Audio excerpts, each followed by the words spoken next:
तो आज हम इस क्वेश्चन को बहुत ही सिंपल और आसान एल्गोरिदम में सॉल्व करेंगे। इस क्वेश्चन को हम बहुत से मेथड से कर सकते हैं, जैसे XOR से, सॉर्टिंग से, उसके बाद इंडेक्स से मैच कराकर। देखते हैं पहले क्वेश्चन है क्या। क्वेश्चन को पढ़ते हैं। Given an array nums contain n digit numbers in the range 0 to n, return the only number in the range that is missing from the array। ये क्वेश्चन बोल रहा है कि मेरे पास एक एरे है जिसका साइज n है और उसमें 0 से लेकर n तक का वैल्यू प्रेजेंट है। तो मेरा साइज तो n है, लेकिन मेरा जो वैल्यू है 0 से n तक प्रेजेंट है। 0 भी है और 0 से n तक भी है। तो इसमें n+1 नंबर आ जाएंगे इसके रेंज में, बट हमें तो n ही नंबर स्टोर करवाना है। तो एक नंबर मेरा मिस होगा, उसी मिस नंबर को हमें फाइंड करना है। तो आइए हम इसको नोट पर समझते हैं। ये बहुत इंपॉर्टेंट क्वेश्चन है, ध्यान समझिएगा। इसके बहुत से मेथड हैं, हम आज XOR मेथड से समझेंगे, जो कि बहुत ही सिंपल, बहुत ही छोटा कोड होता है। इस क्वेश्चन को हम एग्जाम्पल के थ्रू समझते हैं। मेरा क्वेश्चन कहना चाह रहा है कि मेरा एरे है, जो मेरा गिवन एरे है, उसका जो साइज है कितना दिया है, n दिया है, और उसमें जो एलिमेंट्स प्रेजेंट होंगे वो हमारे 0 से लेकर n के बीच में होंगे। यदि एलिमेंट्स 0 से n के बीच में होंगे तो कितने एलिमेंट हो सकते हैं? 1 से n तक n एलिमेंट होंगे। 0 से बोला है तो मेरा एलिमेंट कितने हो जाएंगे? n+1 elements. और मेरा साइज कितना दिया है? n दिया है। अब मेरे एरे का साइज तो n है, लेकिन उसके अंदर n+1 रेंज है उसका, तो n+1 तो नहीं आ सकते। आएगा तो n ही एक नंबर मेरा मिस है। ठीक है, मिस है, और उसी नंबर को हमें फाइंड करना है। तो आइए हम समझते हैं कैसे फाइंड करेंगे। तो आइए हम इस क्वेश्चन को इस एग्जाम्पल के थ्रू समझते हैं। मेरा एग्जाम्पल क्या दिया? मेरा एरे है, उसके अंदर एलिमेंट है 3, 1, 0, 4, 5, और साइज कितना है मेरा? 5 है। 5 है इसका साइज। तो इसके अंदर एलिमेंट्स का रेंज क्या होगा? एलिमेंट्स का रेंज होगा मेरा 0 से लेकर 5 तक। यही तो बोला है क्वेश्चन, 0 से लेकर 5 तक है, बट इसमें मेरे 6 एलिमेंट आ जाएंगे, क्योंकि 1 से लेकर 5 5 एलिमेंट हो गए, 0 है, 6 एलिमेंट हो गए, और मेरा साइज ऑफ एरे क्या है? 5 है, उसमें 5 ही एलिमेंट आएंगे, तो एक एलिमेंट मेरा मिसिंग है। तो इस एरे में हम ये देख सकते हैं कि हमारा 0 से 5 के बीच का एलिमेंट प्रेजेंट है कि नहीं। 0 प्रेजेंट है, 1 प्रेजेंट है, 3 प्रेजेंट है, 4 है, 5 है, बट जो 2 है मिस है। हम इसको कैसे फाइंड करेंगे? बहुत से मेथड है। हम चाहे तो इसको सॉर्ट कर इंडेक्स के साथ मैच कर सकते हैं। ऐसे बहुत से मेथड है, बट हम आज पढ़ेंगे XOR से। तो हम इस क्वेश्चन को XOR मेथड से करेंगे। XOR लॉजिक गेट्स में पढ़े होंगे। आइए हम समझते हैं कि पहले और क्या होता है। और क्या होता है, जैसे मेरा कोई 2 इनपुट्स दिया है, ये और भी 1 1 0 0 1 0 1 0। जब इसका हम और लेंगे तो क्या होता है? और का कंडीशन क्या होता है? दोनों ए और बी के इनपुट में से कोई एक मेरा 1 होना चाहिए। क्या 1 1 क्या आएगा? 1 और ले लिए, ए और बी का लिए, 1 0 का 1 0 1 1 0 0 0। ये हो गया मेरा और का कंडीशन। और सबको पता ही हो, XOR का मतलब होता है एक्सक्लूसिव और, या हम अपने अपने भाषा में बोल सकते हैं एग्जैक्ट और का कंडीशन होना चाहिए। एग्जाम्पल के थ्रू समझते हैं। ये मेरा 1 है, 1 है, 1 है, 1 है, 0 का 0, 1 है, 0 है, 1 है, 0। जब हम इसका और लेंगे, ये मेरा सिंबॉलिक फॉर्म होता है XOR का। XOR मतलब एग्जैक्ट और कंडीशन होना चाहिए। जैसे ये मेरा 1 है, 0 है, 0 है, 1 है, अपोजिट है कंडीशन, और सेम पर क्या आता है इसमें? 0, और डिफरेंट है, 1 आता है, 1 आता है, 0 0 0 आएगा। तो ये XOR को हम लोग बोल सकते हैं कि हमारा एग्जैक्ट और का कंडीशन होना चाहिए, जैसे 1 0 या 0 1। ऐसा यदि कंडीशन है तभी मेरा 1 या ट्रू आएगा आंसर। अदरवाइज अगर सेम नंबर है तो हमारा आउटपुट क्या आएगा? फॉल्स आएगा। तो हम ये क्यों पढ़ रहे हैं? यहाँ से हमको ये एक चीज समझना है कि XOR में जब सेम नंबर है तो मेरा 0 आता है। तो हम नेक्स्ट स्लाइड करते हैं। XOR हमको ये समझना है कि जब मेरा सेम नंबर होता है तो क्या वैल्यू आता है? 0। ठीक है, बस हमें ये समझना है, बस क्या कुछ भी नहीं समझना है, बस यही समझना है और मेरा काम हो गया। अब आते हैं हम अपना क्वेश्चन करते हैं। क्वेश्चन क्या था मेरा? 3 है, 0 है, 1 है, 4 है, 5 है। एरे साइज 5 है, 5 तक का वैल्यू होगा, एक कोई नंबर मिसिंग होगा। तो आइए हम अपना, तो हम ये जानते हैं कि हमारा यदि एरे का साइज n है तो मेरा इंडेक्स जो होता है वो भी 0 से लेकर n-1 तक होता है। क्या ये चीज हमें पता है? हाँ, जैसे इसका इंडेक्स होगा 0, 1 2 3 4 n-1 तक जाएगा और n-1 तक जाएगा। यदि हम अपने इंडेक्स को n तक ट्रेवर्स करवाते हैं तो क्या ये मेरा 0 से n के सभी वैल्यू को स्टोर करवा रहा है? और मेरा क्वेश्चन में यही बोला था कि मेरा जो एरे है वो 0 से n के बीच में होगा, बस एक नंबर मिस कर रहा है, उसी को पता करना है। यदि हम अपना इंडेक्स 0 से n तक ट्रेवर्स करवा दें, ठीक, तो क्या सभी नंबर हमारे मिल जाएंगे रेंज वाले? हाँ। उसके बाद हम देख सकते हैं कि ये 0 0, ये 0 0, ये 1 1, ये 1 1, ये 3 3, ये 3 3, ये 4 4, ये 4 4, ये 5, ये 5। हर एक नंबर प्रेजेंट है सिवाय ये। क्या 0 से n के बीच में क्या ये नंबर, यही नंबर मेरा मिसिंग था? हमने ढूंढा था।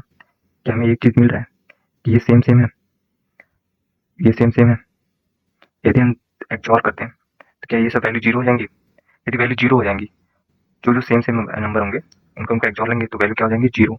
0 होने के बाद हमारे क्या बचेगा? सिर्फ 2 बचेगा, क्योंकि 2 में हमारा अकेला है और कोई नहीं है, ये मिसिंग नंबर है।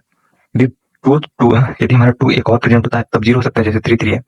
यहाँ से हमें ये लॉजिक समझ में आया कि हमें एक्सओर क्या करना है। हमें करना क्या है, हमें अपने एरे और एक्सओर के हर एक एलिमेंट का एक्सओर लेना है। क्या ये समझ में आया? आइए इसका लॉजिक लिखते हैं। लॉजिक क्या लगाएंगे जिससे हमें एक्सओर ले सकें?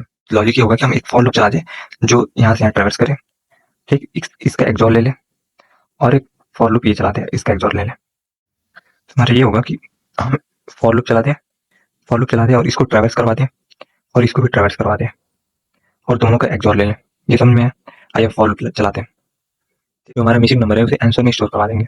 तो कोई आंसर मान लेते हैं, इसको हम स्टार्टिंग में 0 से इनिशियलाइज करवा देंगे, ठीक है। अब क्या करते हैं, हमें एक चीज पता होना चाहिए, यदि हम किसी एक्सओर में किसी नंबर को 0 के साथ एक्सओर लेते हैं तो क्या आता है? 1 आता है, ये हमें पता है। तो हम क्या करवाते हैं कि जो मेरा एरे का जो भी नंबर है, जो मेरा 1 0 3 5 और 4 था, इसको हम एक्सओर ले लेते हैं। पहले इस एरे का एक्सओर ले लेते हैं और इसको आंसर में स्टोर करवा देते हैं, क्योंकि 0 है आंसर का वैल्यू, उससे एरे का हर एक वैल्यू से एक्सओर ले लेंगे। एक्सओर लेने पर एरे का हर एक वैल्यू आंसर में स्टोर हो जाएगा, ठीक है। तो एक फॉर लूप चलाएंगे एक्सओर के लिए, कंडीशन लिख सकते हैं और उसको हम आंसर के साथ answer XOR array A of I कर देंगे। इतना समझ में आ गया? इतना करने से मेरा जो भी एरे का हर एक एलिमेंट आंसर के साथ एक्सओर हो गया। एक्सओर हो गया तो हम ये बोलेंगे कि एक्सओर हो गया तो वैल्यू क्या होगा? वैल्यू कुछ भी नहीं होगा, क्योंकि एक्सओर तभी काम करता है जब मेरा सेम वैल्यू हो दो तो हम उसको 0 कर देता है, और यदि सेम वैल्यू नहीं है तो उसको ऐसे ही स्टोर करवा देता है, ठीक। आंसर में हमने करा दिया, ठीक। अब हम एक चलाएंगे, एक और फॉर लूप जो काम करेगा किसके लिए? इंडेक्स के लिए, मेरा इंडेक्स के लिए, ठीक। और इस इंडेक्स में कंडीशन मेरा जो होगा, आई की value less than equals to N तक जाएगा, ठीक है। और आई प्लस प्लस कर देंगे और यहाँ इनिशियलाइजेशन जो होता है आई बराबर 0 से, ठीक है। और मेरा एरे का हर एक वैल्यू आंसर में प्रेजेंट है। आंसर के साथ ही आंसर का हम आई का हम एक्सओर ले लेंगे। अब एक्सओर लेंगे तो आंसर में मेरा हर एक वैल्यू प्रेजेंट है। अब इंडेक्स का वैल्यू आएगा, उसके साथ एक्सओर लेगा और सेम वैल्यू आएगा, सेम वैल्यू होके मेरा 0 बना देंगे। जैसे 1 1 आएगा, 0 0 0 आएगा, 0 2 2 आएगा, अब तो मेरा प्रेजेंट ही नहीं है तो क्या आएगा? कुछ नहीं आएगा, ये 2 ही हो जाएगा। और 3 3 आएगा तो ये भी 0 हो जाएगा। 4 4 आएगा वो भी 0 हो जाएगा। 5 5 आएगा वो भी 0 हो जाएगा। तो हर एक वैल्यू 0 होने के बाद सिर्फ और सिर्फ मेरा क्या बचेगा? 2, क्योंकि 2 सिर्फ और सिर्फ अकेला है, 2 का कोई डुप्लीकेट नहीं आ रहा है। क्यों? इंडेक्स में मेरा प्रेजेंट है 2, इंडेक्स में प्रेजेंट है 2 और एरे में प्रेजेंट नहीं है 2। एक्सओर लेंगे, हर एक वैल्यू 0 हो जाएगा सिवाय 2। तो उसके बाद हम क्या करवा देंगे? रिटर्न। एक फंक्शन चला रहे हैं तो रिटर्न आंसर, क्योंकि आंसर में ही मेरा 2 को प्रेजेंट करवा दे रहे हैं, ठीक है। ये हम इसको कोड के थ्रू समझते हैं। तो हमने जैसा कि नोट में समझा कि हमें करना क्या है, तो ये हमारे लीड कोड का क्वेश्चन है 268 मिसिंग नंबर। पहले हम यहाँ पर हम अपने इंट n बराबर ए ऑफ साइज, एरे का साइज निकाल लेते हैं। एरे का साइज निकालने के बाद हमको एक आंसर मिलेगा, जिसको हमें अपने आंसर को 0 से हमने अपने आंसर को 0 से इनिशियलाइज करवा दिया। इनिशियलाइज करने का पहला स्टेप क्या था हमारा, कि हमारे जो भी एरे में जितनी भी वैल्यू है उसको हम आंसर के साथ एक्सओर करवा दें और आंसर में स्टोर करवा दें। इंट आई बराबर 0, आई की वैल्यू लेस देन एन आई प्लस प्लस। इससे क्या होगा, हमारा आंसर में एरे का हर एक वैल्यू XOR होकर स्टोर हो जाएगा। अब दूसरा स्टेप क्या था कि हम एक और फॉर लूप चलाएं और इंडेक्स का अपने एरे वाले से XOR करवा दें। एक और फॉर लूप चलाया, अब इसमें हम इंट आई बराबर 0, आई की value less than equals to N तक जाएंगे। क्यों? क्योंकि हमें एन तक ट्रेवर्स करना है, इंडेक्स है, इंडेक्स को हमें एन तक ट्रेवर्स करना है, एन माइनस 1 तक नहीं। ठीक, आई प्लस प्लस। अब हमने एरे के हर एक वैल्यू को आंसर में XOR करवा के रखा था, अब उसी आंसर को हम इंडेक्स के साथ करवा देंगे क्या XOR, तो हमारे दो दो वैल्यू आ जाएंगे। जैसे 1 1 दो बार प्रेजेंट है, दो दो आ जाएगा, तो दोनों XOR होकर 0 हो जाएंगे। 2 2 है तो 0 हो जाएगा, 3 3 है 0 होगा। जो भी वैल्यू एक बार सिंगली प्रेजेंट होगा वही बचेगा, और उसी को हम आंसर में स्टोर करवा दे रहे हैं लास्ट में। और लास्ट में खत्म होने के बाद हम, ये मेरा फंक्शन जब भी कॉल होगा तो हम रिटर्न करवा देंगे क्या, आंसर। क्योंकि आंसर में ही मेरा नंबर प्रेजेंट होगा, जो भी मिसिंग नंबर होगा। हमारा कोड हो गया।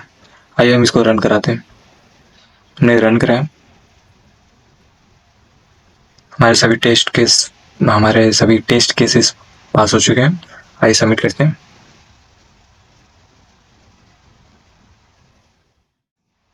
और हमारे सभी केसेस पास हो चुके हैं और हमारा क्वेश्चन सबमिट हो चुका है। तो ये था बहुत ही सिंपल सा लॉजिक।